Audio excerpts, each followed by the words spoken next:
Kakkanad police സ്റ്റേഷന് സമീപത്തെ തരിശു ഭൂമിയിൽ തീപിടുത്തം. കനത്ത ചൂടിനെ തുടർന്ന് തീപിടിച്ചുവെന്നാണ് നിഗമനം. ഗ്രീഷ്മ രാജ് കൊച്ചിയിൽ നിന്ന് ചേരുന്നു. ഗ്രീഷ്മ, തീ അണയ്ക്കാനായിട്ടുണ്ട്?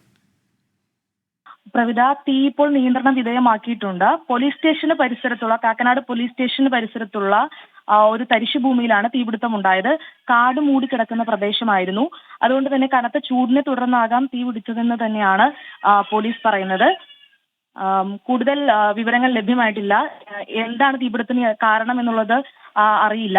തീപിടുത്തം കണ്ടതിനെ തുടർന്ന് സമീപത്തെ പോലീസ് സ്റ്റേഷനിൽ തന്നെ പോലീസ് ഉദ്യോഗസ്ഥർ സ്ഥലത്തെത്തിയിരുന്നു. ഈ പോലീസ് ഉദ്യോഗസ്ഥർ തന്നെയാണ് ഫയർഫോഴ്സിനെ വിവരം അറിയിച്ചത്. തുടർന്ന് ഫയർഫോഴ്സ് സംഘം സ്ഥലത്തെത്തി തീ നിയന്ത്രണ വിധേയമാക്കി. സമീപത്ത് മറ്റ് വീടുകളോ വ്യാപാര സ്ഥാപനങ്ങളോ ഒന്നും തന്നെ ഇല്ല. അതുകൊണ്ട് തന്നെ ആളപായമോ നാശനഷ്ടങ്ങളോ റിപ്പോർട്ട് ചെയ്തിട്ടില്ല. പ്രവിധ. ശരി, കാക്കനാട് പോലീസ് സ്റ്റേഷന് സമീപത്തെ തരിശു ഭൂമിയിൽ തീപിടുത്തമുണ്ടായി. കനത്ത ചൂടിനെ തുടർന്ന് തീപിടിച്ചുവെന്നതാണ് നിഗമനം.